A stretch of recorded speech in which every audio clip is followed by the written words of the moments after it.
So as an accountant, I had every part of my life was always planned out. Now here in Mexico, everything has changed. It's day by day, and whatever comes up, learn to deal with it. Hey Jen Max, you just met Laura, and she's a former accountant, a timeshare owner, and that's kind of what got her down here into the Cancun area where we are now.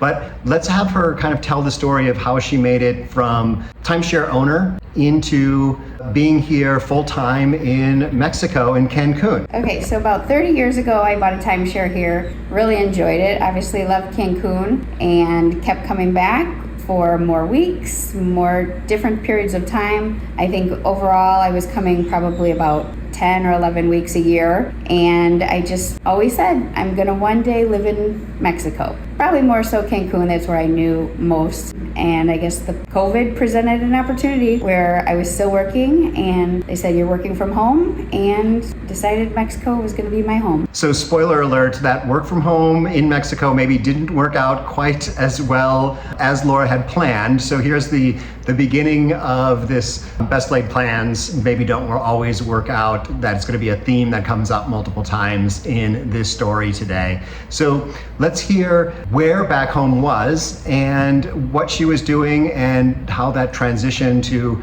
more time in Mexico went. So by training, I am an accountant. I worked full-time until about 2008 when the recession happened, and that was the last time I had a full-time job. After that, I decided to work for myself and got some small accounting clients and was doing accounting online, occasionally going into clients' offices, but mostly online. But I really wanted to transition into part-time work. So the flexibility of working for myself was definitely appealing to me. And I also wanted to do something fun. I'm a big sports fan, so I started working at the stadiums, the baseball stadium, hockey stadium. I'm from Chicago, big sports city, so working in two stadiums was also taking up some time, but very enjoyable, and was doing that until COVID hit. So that kind of slowed down the work. Obviously the stadium shut down, so wasn't doing that. I was still able to maintain accounting clients online, at least for a while, but slowly, based on the business of my clients, their work slowed down as well. So slowly I went from 3 clients to 2 clients. Then my one last client was the one I had the longest. I'd been here now 2 years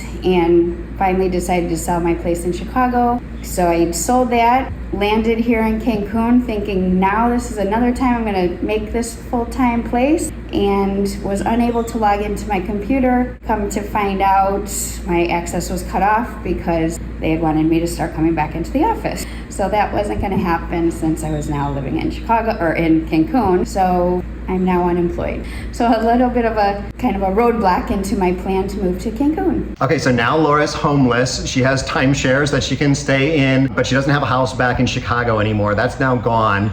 So the question becomes what to do next, and no job. So what to do next? So now it's 2022. Some things are still locked down in the States. I'm without a home in the States, without a home in Cancun, without a job. So it was a lot of introspective thinking. What do I want to do? Does this mean I have to go back to the States, figure it out from there, or take some time here, figure it out here? And I chose option B. I just decided I was still on a tourist visa, and I basically gave myself 180 days to figure out what I wanted to do with my life and what my next steps would be. And I decided to just make the most of it, my time in Cancun, and see where life led me. So at that time, I was still staying in the hotel zone in timeshares. I did that for a couple months, and then I decided I knew my long-term goal was not bouncing in timeshares. So I went downtown, moved out of the hotel zone, and was doing Airbnbs for a couple months. So potentially thinking one of those Airbnbs may be a long-term opportunity.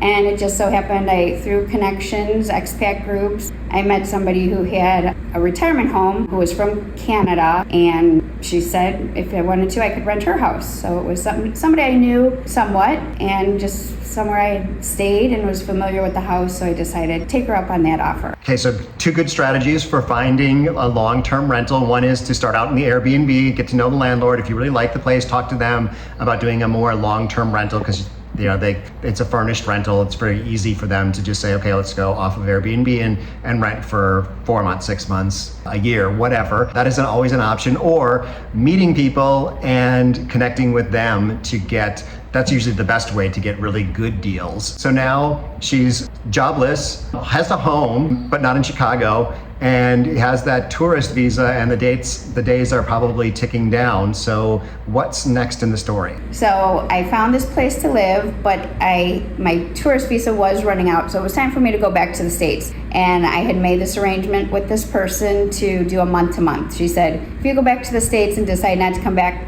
completely understandable, not a problem. If you come back, you have a place to land. So it was very comforting and reassuring. So that's what I did. I went back to the States, stayed with friends, visited people, found out I really didn't want to go back to work. And so far, financially, I was not concerned. I had just sold my house in the States, so I had some money to play with and figure out what I wanted to do with it. So enjoyed about a month in the States and said I'm coming back to Cancun. Told the girl that I'd be delighted to take her up on the offer to continue renting from her, and I did that for probably 3 or 4 months. And through her connections, her house, her neighborhood, again, continued to meet more people, different area that I had been familiar with, so learned more about a different area of Cancun, and just kind of grew on that new network. Okay, spoiler alert, the house that we're sitting in is something that Laura owns. So she did go from renter to owner with a kind of an interesting deal. So I want to talk about that. We're also going to get a tour of the house. We're going to talk about what she paid for the house. So all of that is coming. So don't click away yet. Let's continue on with the story. The house that I was renting from the girl who is a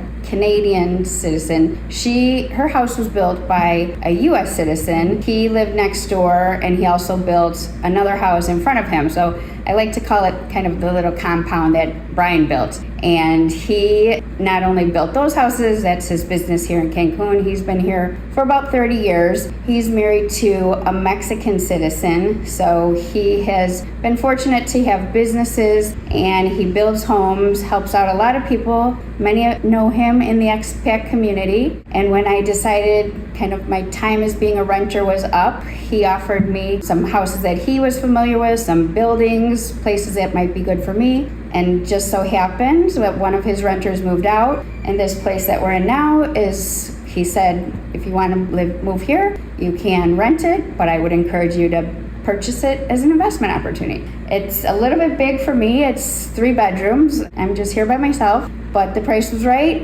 and I decided I'm going to buy it now. Whether or not I stay here, we still have yet to determine. If I rent it as a rental opportunity, that may be something down the road. We'll see. So I know that you can buy a house as a tourist. I'm not sure if you can sell a house as a tourist, or if you need to go through the residency process to get your RFC and be able to pay the taxes, essentially. So I did ask about that. So let's hear the story of how she owns this house, because we are within 50 kilometers, I think is the rule, of the ocean. We're probably a lot less than that, probably a few kilometers of the ocean. So you're not, as a foreigner, you're not able to own a house without a bank trust. So it's called a fideicomiso. It's totally legitimate, very common. You have to pay $500 a year to a bank or so to maintain this trust, and you essentially own the house through the trust. But that is not exactly what Laura's doing, so let's hear how she is doing it. One other way you could do it is with a corporation. So if you're going to own a bunch of houses, you can do it with a corporation, but that also is not how Laura is doing it. So my situation, as I said, I'm still kind of figuring out my life day to day, not really sure how long I'll be here, if I'll stay in this house, a different house. So because Brian is a builder and he owns this house through his Mexican wife, we set it up. I've done a contract. It's legally mine. The next step is to do what's called a fideicomiso trust. So I have not yet done that because I still am undecided as to what I'm going to do. My situation is I'm single, don't have anybody, no kids to leave anything to. So not really sure if it makes sense to set up a trust when I don't have a beneficiary versus right now leave it in Brian's name and potentially move to another place that would then flip this one. So I'm kind of in limbo. It's in the name of a Mexican citizen with my contract on the side, ready to go into trust if I do continue to stay long term. Okay, so in Mexico, there's always a way to make things happen. So having a contract going through a notary here is like a high-level lawyer that you can go through to be able to make sure that all the documents are in order to have a contract on the side. Totally legal. So what I'd like to do now is to show you what this place is like, and then we're going to tell you what she paid for it about 2 years ago. Okay, so the area that I live in is central to downtown. It's not right downtown, but there's a mall that's pretty well known. It's called Grand Plaza. The street that's well known is called Las Torres. So that's the area that I live in. It's very close to shopping, very close to restaurants. I like the area. It's definitely a Mexican neighborhood. I have a gated street. It's not a gated community. So there's about 30 houses on my street. My house is on more towards the end on the right-hand side. It's a 3-level house, which is actually the only one that's 3 levels on this street. You come in the front door. The front has a parking pad for a car. The back has they call it a patio. It has a small kind of a dip pool. It's not a big swimming pool, but a little dip pool.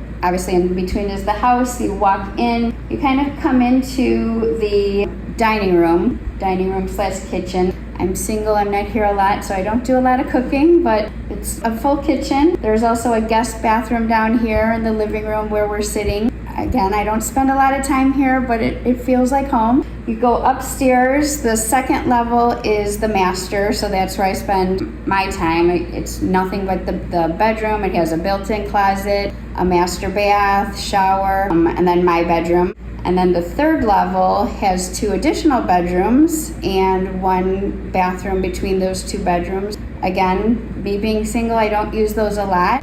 I got a new boxing machine, so maybe turning it into a little bit of a workout room, but that's about it. There's also balconies off of each level. Don't use them a lot, but more so the back patio is if you want to be outside, that's where I would spend my time. Okay, so I noticed here that we have air conditioning. So I want to talk about expenses too, because air conditioning is kind of the big expense that we see here in the Cancun or Playa del Carmen or Merida area in the Yucatan Peninsula. Also in La Paz, it can be quite expensive to run your air conditioner and keep like a nice climate in your house. And here especially, it's kind of a necessity because it can get so moist inside the house and you can have mold problems or mildew or things like that. So I do want to get into now kind of expenses, and we're going to talk about what she also does to keep her out of the house, just to kind of see what folks do to keep themselves busy in the Cancun area. So let's talk about the cost of the house and expenses, ongoing expenses. I bought this house for all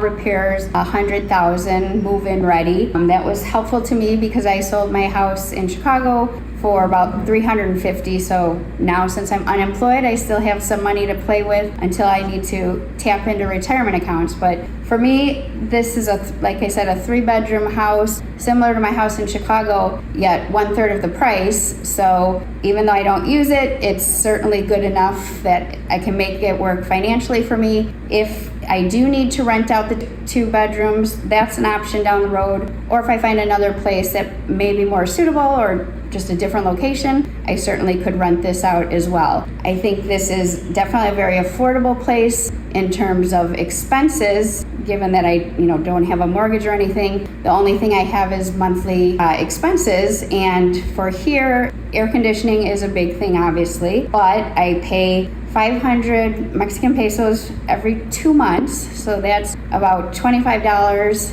every 2 months for air conditioning. And during the day, if I'm home, I have the air on down here. At night when I sleep, I turn the air on in my bedroom. But even for the amount of air conditioning, I think that's very affordable for the electricity. The water bill is approximately 200 pesos a month, which is about $10. I have a TV, but I don't really use it. It's all on Wi-Fi, so I pretty much use YouTube. So there's no expenses there. My internet is, I believe, I pay 6 months, and it's about $2,400 every 6 months. But again, very affordable when I compare it to the United States. I have a Mexican cell phone and I still have a US cell phone. My US cell phone plan works in the US, but obviously more affordable for a Mexican plan. My Mexican plan is, again, 200 pesos a month, which is $10 a month, versus my US plan is $80 a month. So somewhere down the line, maybe I'll get rid of that, but because I still don't know what my life will lead me, I still have not given up my US phone. Yeah, Kat and I do the same thing. Of course, we move back and forth every 6 months, but our US phones, I want to say they're like $90 a piece per month. And we have a plan down here. I think I pay for it a year at a time.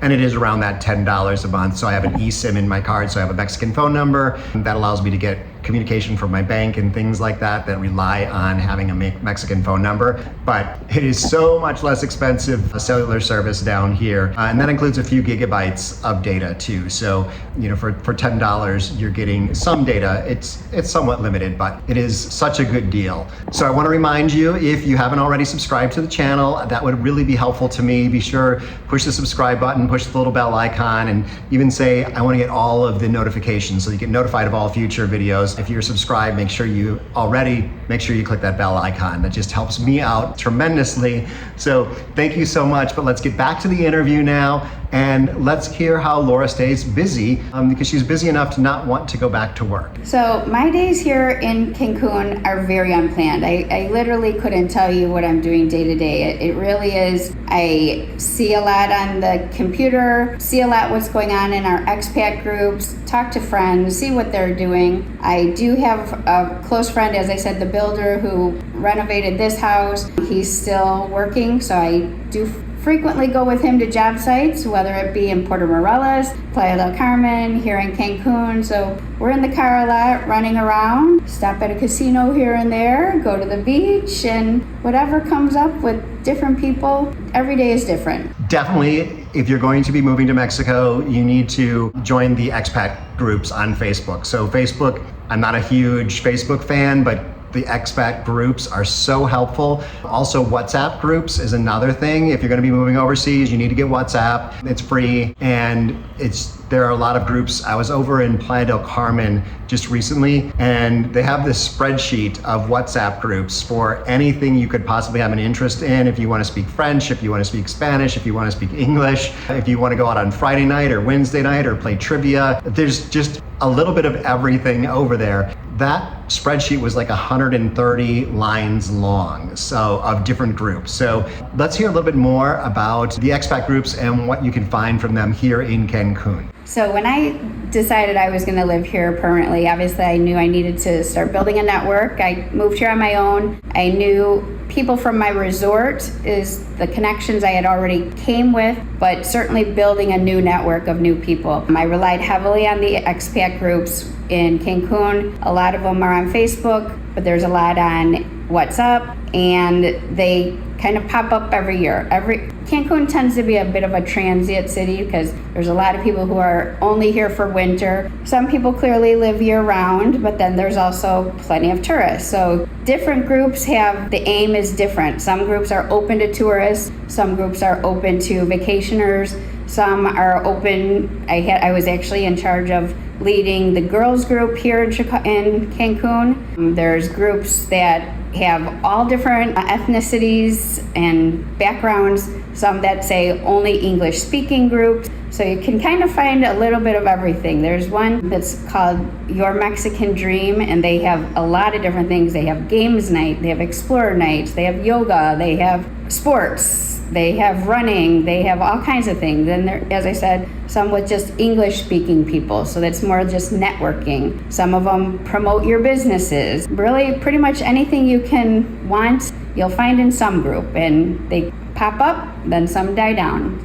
New one will come up. There's always new people and new things to do. Yeah, I think those groups are probably even more important in a place that is more transient or more tourist-like, because you need to connect with the people who are going to be here long-term and are going to be here year after year or year-round. So speaking of being here part-time versus full-time, I'd like to know more about visa status. So I've been here pretty much full-time for the last 4 years. However, I still am on a tourist visa, meaning every 180 days I have to leave the country. country. That has not been an issue for me because I definitely love travel. So happy to be going visiting, whether it's visiting friends in the US or visiting a new country that I want to go to individually. I have no problem leaving every 6 months. On average, I've been leaving about every 4 months. So far, getting residency has not been a requirement for me. I may consider doing that if any rules change here in Mexico. For example, they may,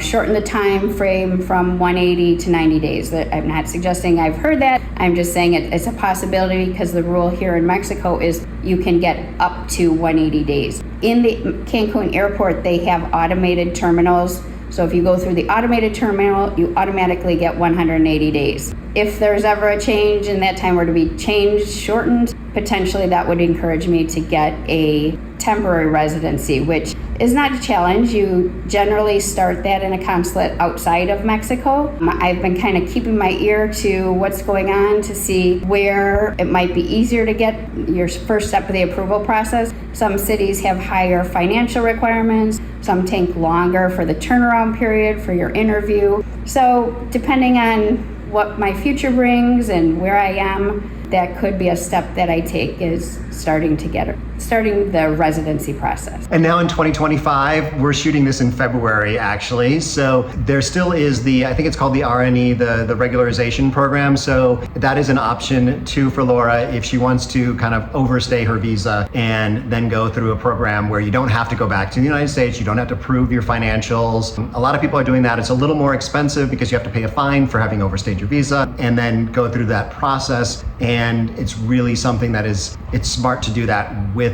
a facilitator that can help you through the process. So you have a little bit of a fee to pay there too. So that's another option out there. And you know that I love to get a tip. So from each expat that's living down here, I love to hear what they recommend, maybe something good that they learned along the way that they can share with you. I think my biggest tip for anybody considering moving to Mexico is learn the language. I don't speak Spanish. I'm trying. I do my lesson every day, and I actually did try to go to an in-person class. There was a class I found here that was good for me to meet new people, but it was a class that the structure was set up where people could come and go whenever they wanted. So it was hard to stay on track to, if somebody joined as a beginner and we were possibly more advanced, we kind of all had to back up to the beginning. So it wasn't the best class for me, but I did that for a few months. I've taken some of these tests. They say I'm at a high beginner, almost intermediate. I don't feel that intermediate, but definitely learning the language. It gets you very far with the locals. I can at least have a conversation with my cab driver. Uber's helpful, in case the cab driver doesn't speak English, but I highly recommend at least start to learn because even the locals just really appreciate trying to assimilate into the culture. And that is a great tip. So even here in a place like Cancun, which there's a lot of English spoken, I've noticed in a couple of the Ubers that they were speaking Spanish. And actually the Uber that I took over here was impressed with my Spanish, or at least that's what he said he was. I feel that having lived in Mexico for 5 years, or 5 winters, that my Spanish really isn't up to 5 winters worth of Spanish up to snuff for that, but still working on it. And so there's a number of different ways that you can learn Spanish, and being here makes it so much easier. Living in a Mexican neighborhood like this definitely makes it easier because you're exposed to it on a regular basis. Got some more videos for you to watch up here from Playa del Carmen or Merida, other foreigners from around the world living in Mexico. You'll find those videos on this channel. From Cancun, wish you were here. Hasta luego.